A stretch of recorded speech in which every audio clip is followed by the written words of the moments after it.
Hello students, एक बार फिर से स्वागत है आपका आपके अपनी क्लास में। तो जैसा कि आप सबको पता ही कि इससे पहले वाली क्लास में हमने यहाँ पर हमारा जो फिफ्थ मेथड था यहाँ पर बर्नौली समीकरण यानी बर्नौली इक्वेशन उसे स्टार्ट कर दिया था। उसके कुछ क्वेश्चन पे भी यहाँ पर हमने बात करी थी और आज की कुछ यहाँ पर क्लासेस भी अब जो आपकी होने वाली है वो सभी आपके बर्नौली इक्वेशन पर यहाँ पर होने वाली है, क्योंकि ये मेथड भी आपका काफ़ी ज़्यादा इंपॉर्टेंट रहता है आपकी यूनिवर्सिटी एग्जाम में।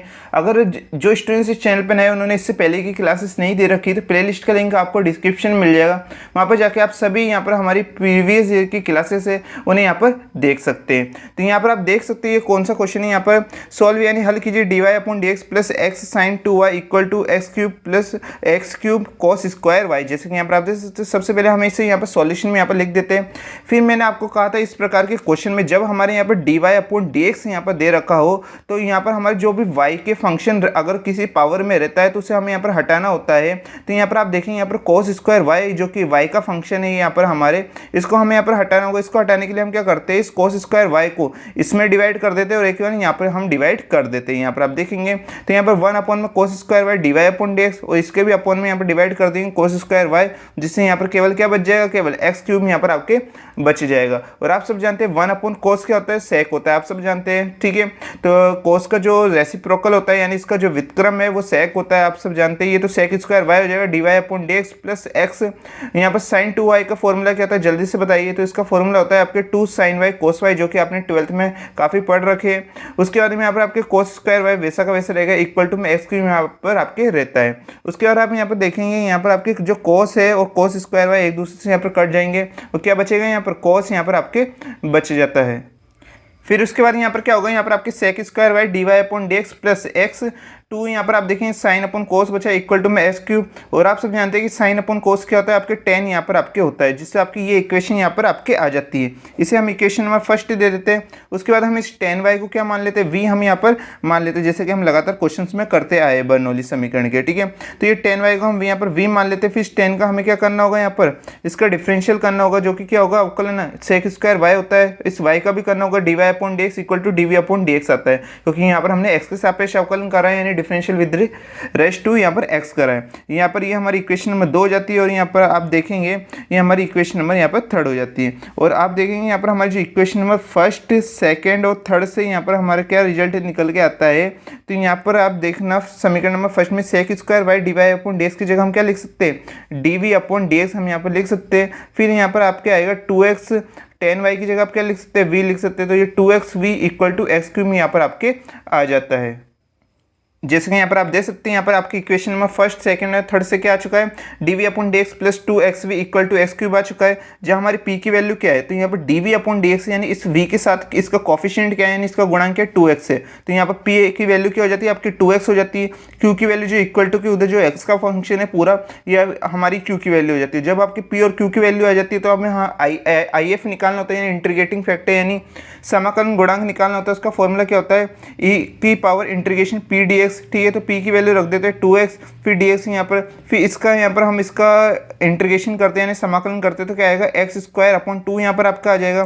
फिर यहाँ पर आपके 2 से 2 यहाँ पर आपके कट जाएगा और क्या बचेगा, e की पावर एक्स स्क्वायर। ये क्या हो जाता है हमारा if निकल के आ जाता है। उसके बाद हमें इसमें सॉल्यूशन का फॉर्मूला यहाँ पर लगाना होगा। तो जैसा कि यहाँ पर आप जानते हैं कि इसके सॉल्यूशन का फॉर्मूला क्या होता है, V I F equal to integration यानी समाकलन Q I F D x plus C, ठीक है। हम यहाँ पर इन सभी वैल्यू को रख देते हैं। आई एफ अभी हमने निकाला ई एक्स की पावर 2, क्यू की वैल्यू अभी निकाल ली थी हमने एक्स क्यूब और आई एफ भी अभी हमने निकाला ई की power x square d x plus c यहाँ पर आपके आ जाता है। फिर इसका हम इंटीग्रेशन करना चाहते हैं। इसके इंटीग्रेशन करने के लिए हम क्या करते हैं, इस एक्स क्यूब को हम इस प्रकार लिख देते हैं एक्स डॉट एक्स स्क्वायर। इससे क्या होगा अभी मैं आपको बताता हूँ। यहाँ पर आपको एक्स स्क्वायर को क्या मान लेना है, यहाँ पर टी यहाँ पर आपको मान लेना है। जैसे इस स्क्वायर को टी मानेंगे फिर इस स्क्वायर का क्या करना होगा, आपको अवकलन करना होगा यानी इसका यहाँ पर डिफरेंशियल करना होगा, जो कि क्या हो जाता है 2x dx equal to dt हो जाता है। जो आपकी ये 2 की वैल्यू है यहाँ पर अपॉन में चल जाएगी तो 1 अपॉन 2 dt यहाँ पर आपका हो जाएगा। तो यहाँ पर x dx की जगह हम यहाँ पर हाफ dt लिख सकते हैं। उसके बाद यहाँ पर एक्स स्क्वायर की जगह यहाँ पर आप टी लिख सकते हैं, जैसे कि देख सकते हैं ई की पावर एक्स स्क्वायर, तो इस एक्स स्क्वायर की जगह पे आप क्या लिख सकते हैं, यहाँ पर टी लिख सकते हैं, ई की पावर टी हो जाएगा। यहाँ पर डी एक्स और यहाँ पर इस एक्स डी एक्स की जगह तो हाफ डी टी यहाँ पर आपके आ जाएगा, प्लस सी यहाँ पर आपके आ जाता है, और इक्वल टू के इधर आप देखें वी ई की पावर एक्स स्क्वायर, तो ये तो वैसा का वैसा ही रहेगा, क्योंकि हम इसमें इंटीग्रेशन करने के लिए इसको सॉल्व करना चाहते हैं, इसलिए हमने यहाँ पर एक्स स्क्वायर को टी माना है, इसलिए ये तो आपका वैसा का वैसा रहेगा, हमें चेंज यहाँ पर केवल इसमें करना है। तो यहाँ पर आपका क्या होता है, वी ई की power x square equal to इस एक्स डी एक्स की जगह हमने हाफ डी टी यहाँ पर आया था हमारे, तो ये हाफ आपका बाहर आ जाएगा, क्योंकि ये क्या अचर है, यानी आपकी ये कॉन्स्टेंट है, इसलिए कॉन्स्टेंट वैल्यू तो आपकी बाहर आ जाती है। इंटीग्रेशन यहाँ पर इस एक्स डी एक्स की जगह आपने यहाँ पर डी टी भी माना था, तो यहाँ पर डी टी आपके आ चुका है, एक्स स्क्वायर की जगह यहाँ पर टी आ जाता है, ई की पावर क्या आ जाता है, यहाँ पर आपके टी यहाँ पर आ जाएगा आपके, ठीक है, प्लस यहाँ पर आपके आ जाता है। उसके बाद आपको इसका इंटीग्रेशन करना होता है। अब यहाँ पर आप देखेंगे यहाँ पर आपके दो दो वेरिएबल यहाँ पर दे रखा है, टी बी और ई की पावर टी बी। अगर इस प्रकार से आपकी कंडीशन बन जाती है और आपको इसका समाकलन यानी इंटीग्रेशन करना होता है, तब आप किस प्रकार से करते हैं, यहाँ पर इसे आपको आइलेट फॉर्मूले से करना होता है। तो यहाँ पर आप आइलेट के अकॉर्डिंग ये आपका फर्स्ट होगा और ये क्या हो जाएगा, यहाँ पर आपका सेकंड यहाँ पर आपका हो जाता है, ठीक है। तो यहाँ पर वी ई की power x square equal to यहाँ पर आपके हाफ आ जाता है। फिर आप देखेंगे तो आपने इतने सारे क्वेश्चन कर चुके हैं आइलेट के, किस प्रकार से करना होता है। फर्स्ट वाले को आपको यहाँ पर छोड़ना होगा, सेकंड वाले का इसका इंटीग्रेशन है समाकलन करना होगा, ई की पावर टी डी टी हो जाएगा, माइनस का आपका फॉर्मूले में रहता है, फिर इंटीग्रेशन का दोबारा चिन्ह आता है, फिर आपको इस टी का टी के सापेक्ष क्या करना है, अवकलन यानी डिफरेंशियल करना है, जो कि क्या होएगा 1 होएगा, इसलिए हमने इसे डायरेक्ट ही लिख दिया। फिर दोबारा इंटीग्रेशन आता है, दोबारा सेकंड वाले का हमें इंटीग्रेशन यहाँ पर करना होता है, फिर डी टी यहाँ पर आपके आ जाता है, प्लस यहाँ पर आपके बच जाता है, ठीक है। आई होप आपको इतना तो समझ में आ चुका होगा। फिर उसके बाद यहाँ पर आपको क्या करना होगा, यहाँ पर वी ई की power x square equal to half यहाँ पर दे रखा है, ई की पावर टी का इंटीग्रेशन है, समाकलन करेंगे तो दोबारा वही आ जाएगा टी ई की पावर टी, और फिर माइनस में यहाँ पर फिर ई की पावर टी का दोबारा इंटीग्रेशन करेंगे आप तो दोबारा ई की पावर टी आएगा आपके, फिर प्लस यहाँ पर आपके आ जाता है, ठीक है। तो यहाँ पर आप देखेंगे फिर इन दोनों में से आप देखेंगे यहाँ पर भी ई की पावर टी है, यहाँ पर भी ई की पावर टी है, तो हम इस ई की पावर टी को कॉमन ले लेते हैं, जिससे हमारे कोष्टक में क्या आ जाता है, टी माइनस 1 यहाँ पर हमारे आ जाता है, जैसे कि यहाँ पर आप देख सकते हैं। फिर जो भी चीज़ हमने यहाँ पर मानी होती है उसे हमें वहाँ पर रखना होता है। तो यहाँ पर आप देखेंगे लास्ट में हमने टी किसको माना था, हमने यहाँ पर एक्स स्क्वायर को यहाँ पर टी माना था, आप जाके देख सकते हैं। अभी थोड़ी देर पहले हमने यहाँ पर एक्स स्क्वायर की जगह टी माना था, तो इस टी की जगह दोबारा एक्स स्क्वायर यहाँ पर रख देते हैं। उसके बाद हमें यहाँ पर और क्या माना था, हमने यहाँ पर वी को भी माना था, तो वी हमने किसको माना था, tan y को माना था, आप जाके देख सकते हैं। तो हमने वहाँ पर आप इक्वेशन नंबर सेकंड में देखेंगे तो वहाँ पर हमने tan y equal to v माना था, तो इस v की जगह हम tan y यहाँ पर रख देते हैं, जैसे कि यहाँ पर आप देख सकते हैं। फिर इसके बाद यहाँ पर क्या होगा, यहाँ पर आपकी जो ई की पावर एक्स स्क्वायर है वो इसके कहाँ चल जाएगी, अपोन में चल जाएगी। यहाँ पर हमारी जो ई की पावर एक्स स्क्वायर है इन दोनों के हम अपोन में भेज देते हैं, इसके अपोन में आएगी ई की पावर एक्स स्क्वायर, तो ई की पावर एक्स स्क्वायर से ई की पावर एक्स स्क्वायर कट जाएगा, आपके यहाँ पर क्या आ जाता है, हाफ एक्स स्क्वायर माइनस 1 यहाँ पर बच जाता है। और जब ये ई की पावर एक्स स्क्वायर इस सी के अपोन में आएगा आपके, तो यहाँ पर आप देखिएगा सी अपोन में ई की पावर एक्स स्क्वायर हो जाएगा, और अपोन में जो ई की पावर एक्स स्क्वायर है वो जैसे ही ऊपर जाएगा आपके, तो ई की पावर यहाँ पर आप देखें माइनस एक्स स्क्वायर में चेंज हो जाएगा। एक बार दोबारा बता देता हूँ, जब ये ई की पावर एक्स स्क्वायर इसके नीचे आएगा तो ये तो एक दूसरे से कट जाएंगे, और जब ई की पावर एक्स स्क्वायर सी के अपोन में आएगा और उसको हम ऊपर ले जाते हैं तो वो माइनस में यहाँ पर हमारे चेंज हो जाएगा, जैसे कि आप देख सकते हैं सी ई की पावर यहाँ पर माइनस एक्स स्क्वायर आ जाता है, और ये क्या होता है हमारे यहाँ पर फाइनल आंसर यहाँ पर हमारे ये आ जाता है। आई होप आपको समझ में आ चुका होगा। तो अब बात करते हैं हम यहाँ पर नेक्स्ट क्वेश्चन पे, उसको भी आप यहाँ पर बिल्कुल ध्यान से यहाँ पर समझिएगा। तो जैसे कि यहाँ पर आप नेक्स्ट क्वेश्चन देख सकते हैं, जो कि क्या है, सॉल्व यानी हल कीजिए d y upon d x equal to x cube y cube minus x y. काफ़ी अच्छा क्वेश्चन है यहाँ पर ये आपके। तो यहाँ पर आप देखेंगे यहाँ पर हमारे ये क्वेश्चन दे रखा है, यहाँ पर जो माइनस एक्स वाई इसको हम इधर की तरफ ले आते हैं तो ये प्लस एक्स वाई में चेंज हो जाता है, इक्वल टू में एक्स क्यूब वाई क्यूब यहाँ पर हमारे बच जाता है। उसके बाद हमें यहाँ पर क्या करना होगा, आप देखेंगे यहाँ पर ये हमारी बर्नौली इक्वेशन यानी बर्नौली समीकरण के रूप में यहाँ पर हमारी चेंज हो चुकी है। और आप सब जानते हैं उसके अकॉर्डिंग जब यहाँ पर d y upon d x हो और यहाँ इक्वल टू के उधर अगर आपकी y की वैल्यू होगी तो उसे हमें यहाँ पर हटाना होगा, क्योंकि जब यहाँ पर d y upon d x आता है तो इक्वल टू के उधर हमें केवल x की वैल्यू ही चाहिए होती है। उसके अलावा अगर आपकी y की वैल्यू आ जाती है तो उसे हमें हटाना होता है। तो इस y क्यूब को हटाने के लिए आपको क्या करना होगा, इस y क्यूब को यहाँ पर इन दोनों में यहाँ पर डिवाइड कर देना है, यानी इन y क्यूब को यहाँ पर नीचे अपॉन में पर भेज देना है। तो ये क्या हो जाएगा 1 अपॉन में y cube d y upon d x, फिर प्लस में एक्स वाई अपॉन में y cube equal to x cube यहाँ पर आपके आ जाता है। फिर उसके बाद हम इसे सॉल्व कर लेते हैं। तो यहाँ पर से आपके y इस y क्यूब से कटेगा तो यहाँ पर क्या आ जाएगा, स्क्वायर यहाँ पर आपके आ जाएगा, यानी x अपॉन में यहाँ पर आपके y स्क्वायर बच जाता है, इक्वल टू में एक्स क्यूब आ जाता है। उसके बाद हमें इसे सॉल्व करना होगा। सबसे पहले इससे हम कौन सी इक्वेशन दे देते हैं, इक्वेशन नंबर फर्स्ट दे देते हैं। फिर उसके बाद हमें यहाँ पर क्या करना होगा, यहाँ पर हमारी जो 1/y² है इसको हम यहाँ पर v यहाँ पर मान लेते हैं। 1/y² को हम v मान लेते हैं। इसका अवकलन हमें यहाँ पर करना होगा, यानी इसका डिफरेंशियल करना होगा। तो 1/y² का जैसे आप अवकलन करेंगे क्या आता है आपके -2/y³ यहाँ पर आपके आ जाता है। अब आप सोचे होगे कि सर ये कैसे आया, तो यहाँ पर आप सब नॉर्मल अवकलन तो जानते ही होंगे। जैसे इस y² को आप ऊपर भेजेंगे तो क्या हो जाएगा, y⁻² यहाँ पर आपके हो जाएगा। एक और मैं आपको अवकलन यहाँ पर करके बता ही देता हूँ। ज़्यादातर स्टूडेंट्स को आता है लेकिन कुछ स्टूडेंट्स को यहाँ पर दिक्कत भी हो सकती है, इसलिए मैं आपको यहाँ पर बता ही देता हूँ। जैसे ये y² ऊपर जाएगा तो y की पावर क्या हो जाएगा, यहाँ पर -2 हो जाएगा। और आप सब जानते हैं अवकलन कैसे करते हैं, ये -2 यहाँ पर आपके आगे आ जाएगा, यहाँ पर फिर ये y आ जाएगा, इसमें से हमें माइनस करना होता है तो -2 -1 क्या हो जाएगा, -3 यहाँ पर आपके हो जाएगा। तो ये किस प्रकार से हो गया, यहाँ पर आपके ये -2 हमने लिखा और y की पावर -3 है, तो इसको जैसे हम अपॉन में ले जाएंगे तो प्लस में हो जाएगा। तो क्या अवकलन हो जाएगा आपका, -2/y⁻³ यहाँ पर आपका अवकलन इसका हो जाता है। इसलिए 1/y² का अवकलन यानी इसका डिफरेंशियल क्या होगा, -2/y³ हो जाता है। फिर हमें इस y का भी अवकलन करना होगा x के सापेक्ष, तो dy/dx इक्वल टू में इस v का भी x के सापेक्ष अवकलन करेंगे यानी डिफरेंशियल करेंगे तो dv/dx यहाँ पर आपके आ जाता है। उसके बाद में यहाँ पर आपकी जो 2 दिखाई दे रहा है -2, इसको हम इसके अपॉन में भेज देते हैं तो 1/2 dv/dx यहाँ पर हो जाएगा। माइनस भी उधर चला गया और 2 भी उधर चला गया तो अपॉन में आ गया आपके -1/2 dv/dx। ठीक है, तो अब यहाँ पर इक्वेशन में फर्स्ट, सेकंड और थर्ड की मदद से यहाँ पर स्टेप लाते हैं तो आप देखेंगे 1/y³ dy/dx की जगह आप क्या लिख सकते हैं, -1/2 dv/dx आप यहाँ पर लिख सकते हैं। फिर प्लस में आप देखेंगे 1/y² की जगह क्या लिख सकते हैं, तो v लिख सकते हैं। तो ये क्या हो जाएगा आपका xv हो जाएगा इक्वल टू x³ यहाँ पर आपका आ जाएगा।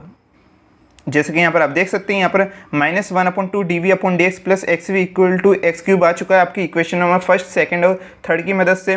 उसके बाद आप सब जानते हैं कि dv/dx का हमें हमेशा कोफिशिएंट यानी इसका गुणांक क्या चाहिए, 1 ही चाहिए। और यहाँ पर तो -1/2 आ रहा है तो इसे हमें यहाँ पर हटाना होगा। तो क्या करते हैं, इस 2 को यहाँ पर इन दोनों से मल्टीप्लाई कर देते हैं तो ये 2xv और यहाँ पर ये 2x³ यहाँ पर आपके हो जाएगा। साथ में इस माइनस को भी हटाना होगा। इस माइनस के लिए हम क्या करेंगे, इन दोनों के यहाँ पर चिन्ह है, यहाँ पर हमारे सिंबल उन्हें चेंज कर देते हैं। तो यहाँ पर जो आपके प्लस है वो माइनस में चेंज हो जाएगा, यहाँ पर भी प्लस, यहाँ पर माइनस में यहाँ पर हमारा चेंज हो जाता है। उसके बाद अगर यहाँ पर dv/dx आ रहा है यानी जो हमारा v फंक्शन है इसके कोफिशिएंट क्या है, यहाँ पर हमारे इसका गुणांक -2x है, तो यहाँ पर ये हमारी p की वैल्यू हो जाती है इक्वल टू कि उधर जो हमारा x का फंक्शन रहता है वो हमारे यहाँ पर q की वैल्यू हो जाती है। तो q की वैल्यू क्या आती है, इक्वल टू -2x³ यहाँ पर आपकी आ जाती है। फिर यहाँ पर हमारी p और q की वैल्यू आ जाती है। उसके बाद हमें इसका क्या निकालना होता है, IF यानी इंटीग्रेटिंग फैक्टर निकालना होता है। उसका फॉर्मूला तो आप सब जानते हैं, e की पावर यहाँ पर इंटीग्रेशन है समाकलन p dx। p की वैल्यू यहाँ पर आप सब देख ही सकते हैं -2x dx यहाँ पर आपके आ जाता है। फिर इस x का जैसे आप इंटीग्रेशन है समाकलन करेंगे तो x² आ जाएगा। इस 2 से यहाँ पर ये 2 कट जाएगा और क्या आता है यहाँ पर e की पावर -x² यहाँ पर आपके आ जाता है। उसके बाद आपको इसका सॉल्यूशन का फॉर्मूला यहाँ पर लगा देना है, जो कि क्या होता है यहाँ पर आपके VIF equal to integration QIF dx plus C यहाँ पर होता है। IF अभी हमने निकाला e की पावर -s², Q की वैल्यू भी अभी निकाली यहाँ पर -2x³, IF भी अभी निकाला e की power -s² dx plus C यहाँ पर आपके आ जाता है। फिर इसको इंटीग्रेशन करने के लिए हम सबसे पहले क्या करते हैं, इस x² को x प्लस x.x² की फॉर्म में लिखते हैं। जब x से मल्टीप्लाई होगा तो दोबारा x³ भी बन जाएगा, इसलिए हमने इसे क्या लिख दिया यहाँ पर x.x² यहाँ पर लिख दिया।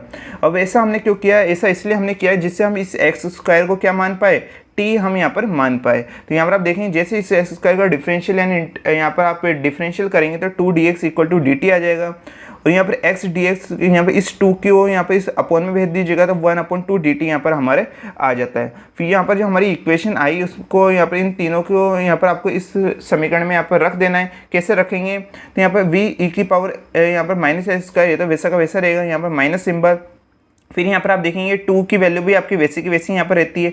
इस x dx की जगह आप क्या लिख सकते हैं, यहाँ पर आप देखेंगे x dx की जगह हम हाफ dt यहाँ पर लिख सकते हैं। तो इस x और dx की जगह हम यहाँ पर हाफ 2 और यहाँ पर dt हम यहाँ पर लिख देते हैं और इस x² की जगह t लिख देते हैं, बिल्कुल लिख सकते हैं।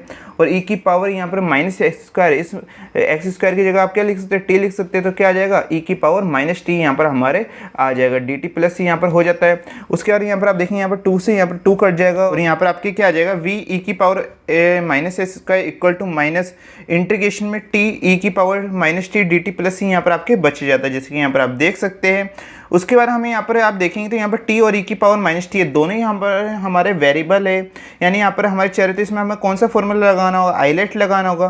तो आइलेट के अकॉर्डिंग यहाँ पर ये हमारा फर्स्ट होगा और ये सेकंड यहाँ पर हमारा हो जाता है। यहाँ पर फिर हमें इसे लगा देना है यहाँ पर आइलेट फॉर्मूला, तो इसके अकॉर्डिंग यहाँ पर फर्स्ट वाला वैसा का वैसा रहता है, सेकंड वाले का हमें इंटीग्रेशन करना होता है, फिर माइनस आता है, फिर फर्स्ट वाले का हमें टी के सापेक्ष यहाँ पर डी टी दे रहा है, इसलिए हमें टी के सापेक्ष इसका अवकलन यानी डिफरेंशियल करना होगा। तो d t upon d t आ जाएगा, जो कि आगे सॉल्व होकर 1 ही होगा आपके, ठीक है। उसके बाद में यहाँ पर कोष्टक में इंटीग्रेशन हमारा जो सेकंड वाला है उसका दोबारा इंटीग्रेशन करना होगा, ई की power minus T D T, फिर बाहर भी आपके डी टी प्लस यहाँ पर आपके आ जाता है, ठीक है। फिर हमें इसका यहाँ पर इंटीग्रेशन यानी समाकलन कर देना है, तो ई की पावर माइनस टी का यहाँ पर आपका अवकलन यानी इसका इंटीग्रेशन यानी समाकलन क्या होगा आप बताइए। तो माइनस ई की पावर माइनस टी यहाँ पर आपके हो जाता है। एक बात का आप ध्यान रखिएगा, इससे पहले वाले क्वेश्चन में आपके ई की पावर टी आ रहा था, तो उसका इंटीग्रेशन तो ई की पावर टी ही होगा आपके, क्योंकि वहाँ पर टी किस में था आपके प्लस में था। लेकिन यहाँ पर देखेंगे यहाँ पर आपके टी माइनस में दे रखा है, माइनस में दे रखा है, तो ये माइनस भी अपोन में आएगा, जो कि आगे आपके आ जाता है आगे सॉल्व होके। तो इसलिए यहाँ पर आपकी जब इसका इंटीग्रेशन करेंगे तो इसके साथ में माइनस भी यहाँ पर आपका आता है। इस बात का आप यहाँ पर ध्यान रखिएगा। काफ़ी ज़्यादा स्टूडेंट्स यहाँ पर गलती कर देते हैं, इससे आपका फाइनल आंसर में गलती हो जाती है, इसलिए आपको इन बातों का यहाँ पर ध्यान रखना है। ये कई काफ़ी छोटी छोटी चीज़ें होती है, लेकिन इससे भी पूरा आंसर आपका चेंज हो सकता है।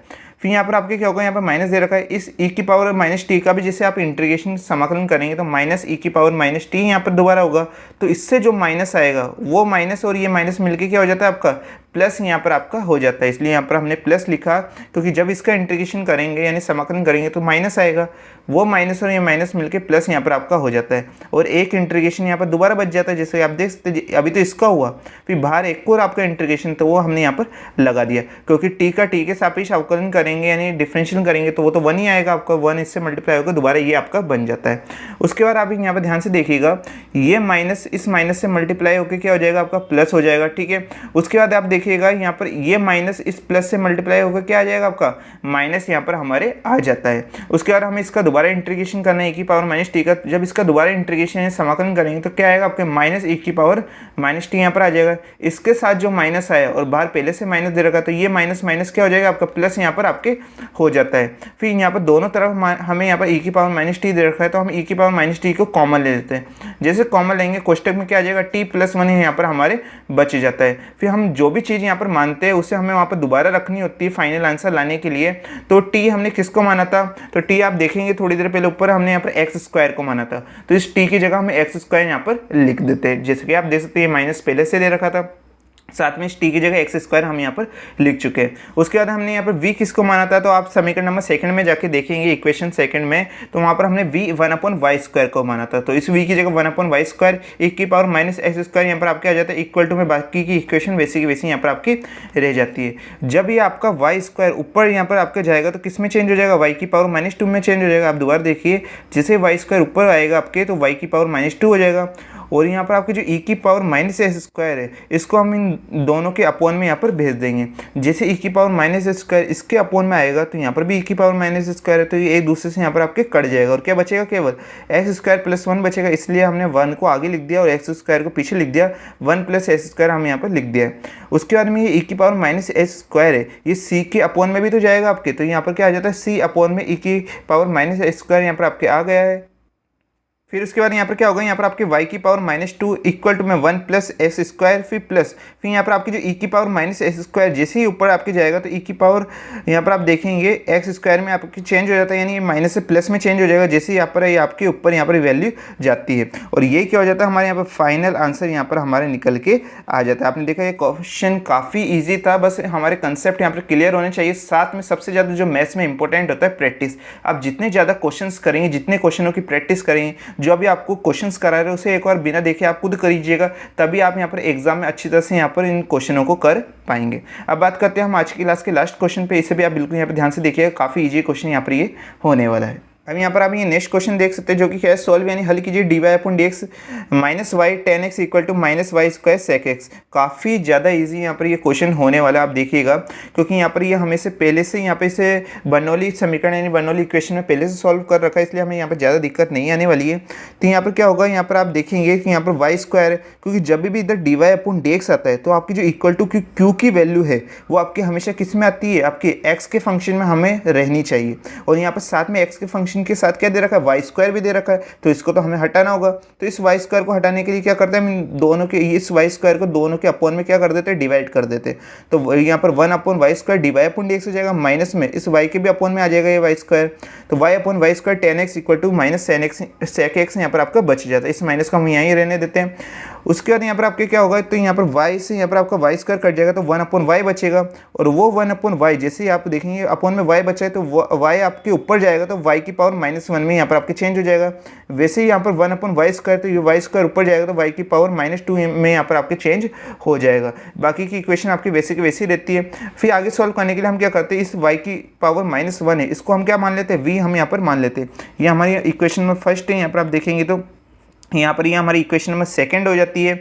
यहाँ पर आपकी y की पावर क्या है, -1 दिखाई दे रही है। जैसे आप इसका अवकलन करेंगे यानी डिफरेंशियल करेंगे तो क्या होगा, -1 है आपके पहले आगे आएगा, फिर इसमें से भी हमें -1 करना होगा, तो -1 वो -1 क्या हो जाएगा, -2 हो जाएगा। फिर इस y का अवकलन करेंगे x के सापेक्ष, तो dy upon dx equal to में इस v का भी x के सापेक्ष अवकलन करेंगे, dv अपॉन dx यहाँ पर आपके आ जाता है। और जैसे ये माइनस है आपका यहाँ पर आ जाएगा, आपकी शिफ्ट हो जाएगा इसके इधर, तो y की power -2 dy upon dx equal to क्या आ जाता है, -dv अपॉन dx यहाँ पर हमारे आ जाता है, जैसे कि यहाँ पर आप देख सकते हैं। उसके बाद यहाँ पर ये हमारी इक्वेशन नंबर थर्ड हो जाती है। यहाँ पर आप लिख सकते हैं समीकरण number first, second and third से, ठीक है, नहीं by equation first, second and third. तो यहाँ पर आप देखेंगे इस y की पावर -2 dy अपॉन dx की जगह हम क्या लिख सकते हैं, -dv अपॉन dx लिख सकते हैं। तो हम यहाँ पर लिख देते हैं -dv अपॉन dx। फिर माइनस में इस y की पावर -1 की जगह हम v लिख सकते हैं, तो v tan x यहाँ पर आपका आ जाएगा, इक्वल टू में -sec x यहाँ पर आपका आ जाता है।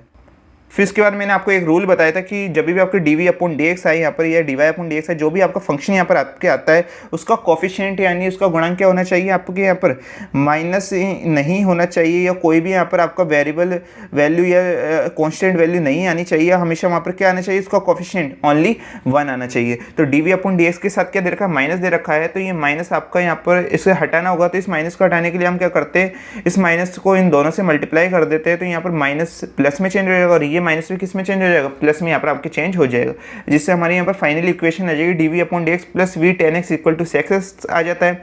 जब आपके यहाँ पर ये आ जाए आपकी इक्वेशन, तो यहाँ पर आप देखिएगा यहाँ पर अभी हमें p और q की वैल्यू निकालनी होगी। अगर इधर dv अपॉन dx है, तो इस यहाँ पर इस v के फंक्शन के साथ जो भी हमारी वैल्यू होती है वो हमारे यहाँ पर क्या होती है, p की वैल्यू होती है, इक्वल टू कि इधर जो x का फंक्शन आता है वो हमारी q की वैल्यू होती है। तो p और q की वैल्यू आ चुकी है, p equal to tan x और q equal to sec x यहाँ पर आ जाता है।